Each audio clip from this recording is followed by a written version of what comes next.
Hey guys, this is the famous Monty Hall puzzle where you have 3 doors and one of them has a treasure and you don't know which one. The other two are empty. So the puzzle goes in 3 steps. First, you choose one, and since it's initially, you can, doesn't matter which one you choose. Every door is equally likely to have the treasure. So let's say you choose A. That's the initial choice right here.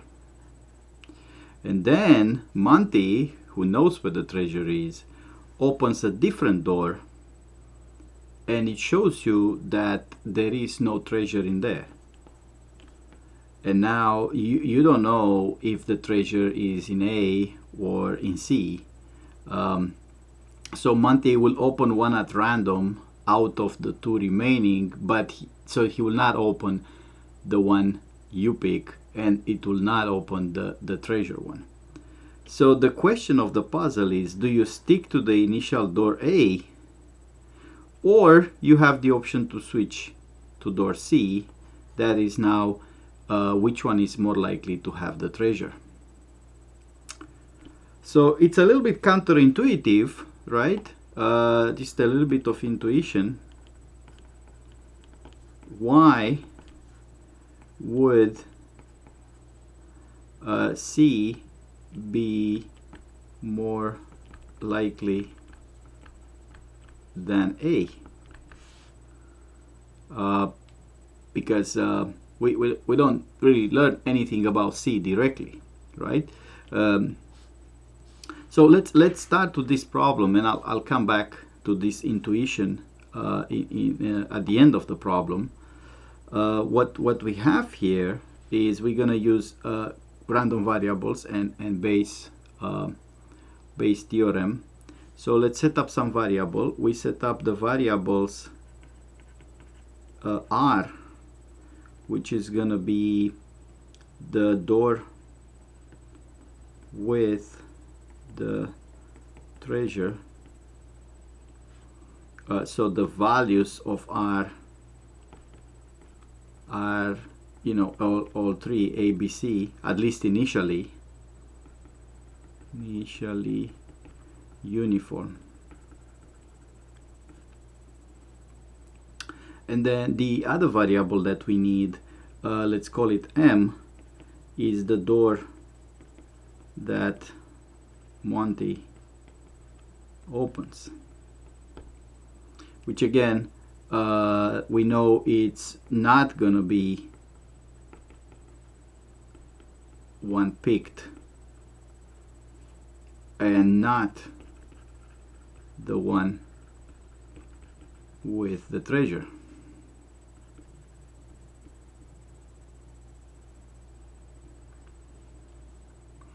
So here's how we want to do this.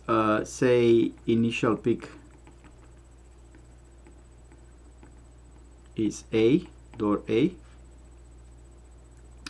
That will imply the possible values for Monty is to open doors B or C, right? Again, Monty will not open A, but we don't know from our point of view, after the choice, we don't know where the treasure is, right? So let's say what is the probability that the treasure is in A, given that so we say here we observe that Monty opens B. So you have to think a little bit of what could be said before this observation and what could be said after. So before, let me write this here. Before this observation, I guess, then we have M is a random variable. But after, M is just B, which is not random at all. It's just a variable. So this is a little bit tricky here. Before we saw M, We know Monty can open either B or C, depending where the treasure is and depending what we pick. But after we saw that, it's not a random variable anymore. So here's how we're going to think. Given that Monty opens B, so that is in here the given part of the conditional, we apply the Bayes rule and we get probability that Monty opens B. This is where it's a random variable, given that the price is in A times the price being in A divided by probability that Monty opens B in general. So independent, this probability on the bottom is independent. I would say independent. I would say across all choices by player. So now let's see what we know here. If we gonna move this way, what do we know? We know that this probability, so we have a fraction here, this probability is maybe a smaller fraction. It's since the player chose A and the so in here, right, the player chose A and the treasure is in A, Monty could open either B or C, so this probability will be 1/2. And then times, this is the initial probability or the prior, so that in here will be 1/3 because it's the initial probability. I'm going to leave the probability of M equal B at the very end. So what is the probability that R is in B given that M equal B?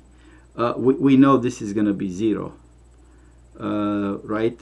0 as Monty never opens the door with treasure. But let's calculate it anyway to verify that. That will be the probability of Monty opens B given R equal B, that's the treasure is in B, times the probability that R is B divided by probability of M equal B, which is 0. This part here is 0, times, this is the prior, it's like before, it's 1/3, divide by, I'm gonna calculate P of M equal B in a second. So in here, might need another page here. In here we have one more probability of R equals C. That's the one we care about. We want to know, should we stay in A or should we switch to C, right? So that's gonna come out right here. I actually think we know that this is gonna be, since this one is 0, right, then this gotta be 1 minus the first one.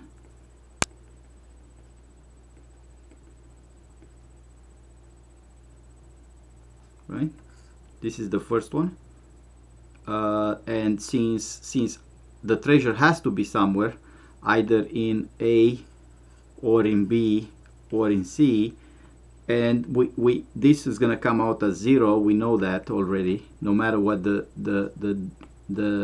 denominator it's going to be, this is going to be 0. This is going to be 1 minus the first one, which we didn't calculate yet, because we need that denominator. So this is going to be a probability of M equal B given that R is in C times the probability of R is in C divided by P of M, Monty opens B.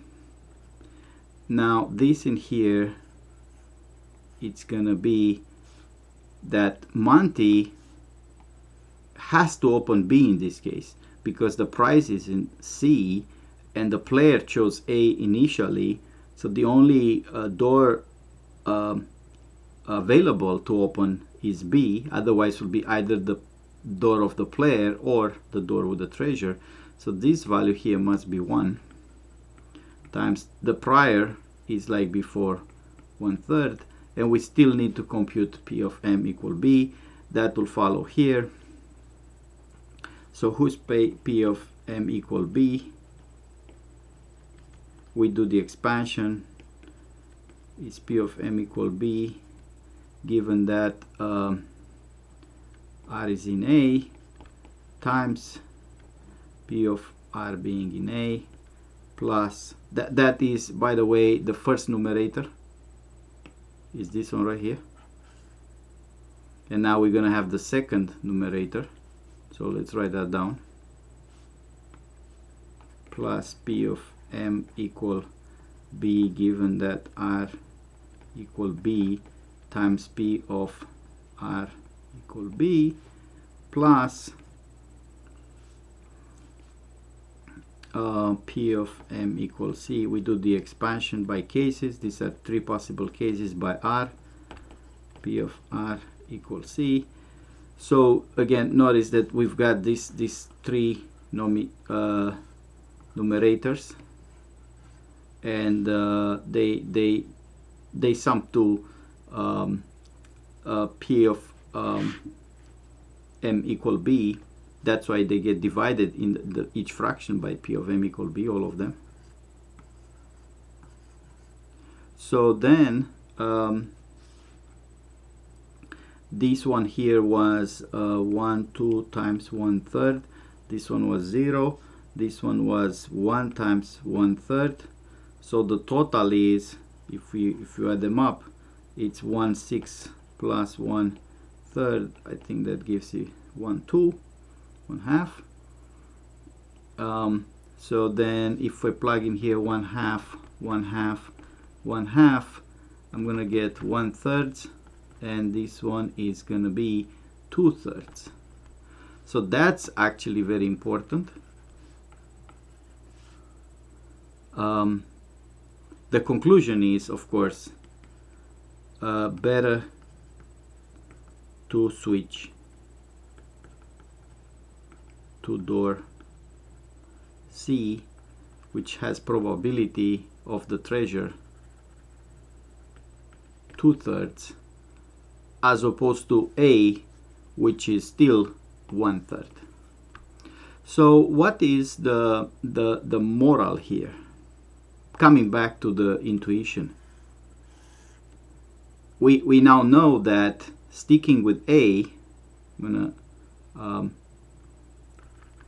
it's 1/3 chance, and C is 2/3 chance. So why is that? I'm gonna let you think about this for a second. Maybe after the video. Monty does not give any info on door A, but it does implicitly on door C. Effectively, the chance of C being the treasure moved from the original 1/3 to 2/3, while the chance of A stayed at 1/3.